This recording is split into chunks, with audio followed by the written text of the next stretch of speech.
When a general is in the field, the ruler's orders are not necessarily to be obeyed is an ancient Chinese idiom, first recorded in the art of war by the spring and autumn period military strategist Sun Wu, Sun Tzu. It means that once a general has received the ruler's command and goes out to lead troops in battle, he is not bound by any later orders from the ruler. More broadly, it signifies that a commander has the authority to act independently, making swift and necessary decisions according to changing battlefield conditions, without missing the right moment to strike. In 500 BC, Sun Wu of the state of Qi was highly favored by King Helu of Wu because of his mastery of military strategy. One day, King Helu asked Sun Wu, "I have read all 13 chapters of your book on the art of war. Could you give me a demonstration of military drill?" Sun Wu replied, "No problem." The king then said, "What if we try it with women?" Sun Wu answered, "That would be no problem as well." So King Helu selected 180 palace women and handed them over to Sun Wu. Sun Wu divided them into 2 units and appointed the king's 2 favorite concubines as the captains. He then had the women equipped with long halberds. Once everything was ready, Sun Wu asked them, "Do you know where your heart, your left and right hands, and your back are?" The women all replied in unison, "We know." Sun Wu said, "Then listen carefully. When I say look forward, it means to face the direction of your heart. When I say turn left, it means to turn toward your left hand. When I say turn right, it means to turn toward your right hand. When I say about face, it means to turn toward your back." The palace women nodded and said, "Yes." After announcing the commands, the rules governing how the movements were to be executed, Sun Wu had men set out the axes and halberds, symbols of military authority and royal power. He then repeatedly restated the rules several times before finally ordering the drum to be beaten, signaling the palace women to turn to the right. The women, having never experienced such a situation before, found it amusing and all burst into laughter together. Seeing this, Sun Wu halted the women and said, "When discipline is not strict and commands are not understood, the fault lies with the general." After saying this, Sun Wu once again repeated the rules several times, then beat the drum and ordered the women to turn left. But once again, the women burst out laughing. When discipline is not strict and commands are not understood, it is the general's fault. But once the rules have been made clear, if the soldiers still fail to obey orders, then it is the soldier's fault. Having said this, Sun Wu's expression darkened, and he prepared to execute the 2 captains. "General, spare them." King Helu was seated on a high platform, watching with great interest, when he suddenly saw Sun Wu about to execute his concubines. Startled, he hurriedly sent a messenger with an order, "I already know that the general is skilled in the art of war. But if I lose these 2 concubines, I will lose my appetite and peace of mind. I hope the general will not put them to death." When a general is in the field, the ruler's orders are not necessarily to be obeyed.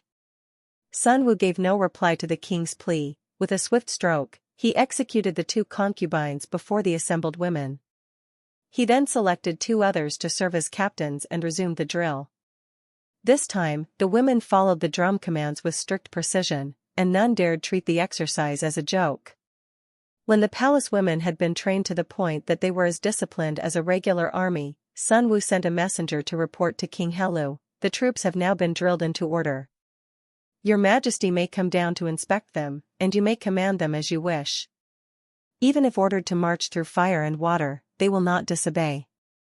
At this, King Helu neither agreed nor objected, and simply said, "Please take a rest, General, I do not wish to come down and observe." Sun Wu's face showed displeasure. "It seems, Your Majesty, that you admire my theories but are unwilling to put them into practice," he remarked. King Helu understood the implication in Sun Wu's words, that to dominate the other states would require great sacrifices, fearless determination, bold action, and deeds beyond what others dared to attempt.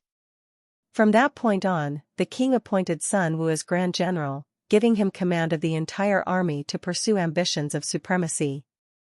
With Sun Wu's guidance, the previously modest Wu state later intimidated major powers such as Qi and Jin, earning great renown among the feudal lords. Sun Wu himself thereby became the most formidable military strategist of the late spring and autumn period, honored by posterity as Suanzi. His enduring work, The Art of War, comprising 13 chapters, is celebrated as a sacred canon of military science and has long been regarded by rulers, generals, and strategists as an indispensable guide to warfare. In 354 BC, the state of Wei, once a military powerhouse during the Eastern Zhou period, sent its Grand General Pang Yuan with 500 chariots to invade the neighboring state of Zhao. The Wei army quickly besieged Zhao's capital, Handan, putting the city in a dire situation. In his desperation, the king of Zhao sought help from another major state, Qi, promising that once Handan was relieved, he would cede territory in return. Wei and Zhao were both formerly vassal states of the once powerful Jin state, but after Jin's division, they had become independent states and continuously fought against one another. King Wei of Qi, enticed by Zhao's territory, agreed to assist. He appointed Tianji as general and Sun Ben, a descendant of the military sage Sun Wu, as strategist, to lead the army to Zhao's capital, Handan, for relief. When the Qi army reached the border between Wei and Zhao, Tianji wanted to march straight to Handan. Sun Ben stopped him, saying, "Wei has deployed its elite forces, leaving its homeland weak. If we attack Wei directly, Pang Yuan will be forced to retreat to defend it. Then the siege of Handan will be lifted naturally. We can ambush Pang Yuan's forces on their return journey, and his army will surely be defeated." Tianji followed Sun Ben's plan. Sure enough, King Hui of Wei, upon hearing that the Qi army was advancing toward Wei's capital, Daliang, was alarmed and urgently ordered Pang Yuan to return to defend it. Leaving Handan, the Wei troops were exhausted on the long march back and fell into an ambush by the Qi army at Guiling. The Wei army was completely routed, and their commander, Pang Yuan, was captured. This secured the safety of Zhao. This is the famous story of besieging Wei to rescue Zhao from the Warring States period in China. From this, a flexible, proactive, and adaptable strategic thinking emerged. When facing a powerful opponent, one should not confront them head-on. Instead, one should avoid their strength and strike at their weaker, vulnerable points from the side. This way, the opponent's forces are divided and weakened, allowing for an easier victory in competition. At the same time, this illustrates the successful application of the strategic principle: when a general is in the field, the ruler's orders are not necessarily to be obeyed.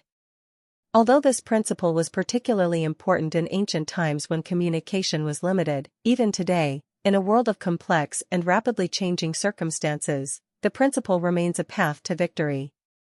It is common sense.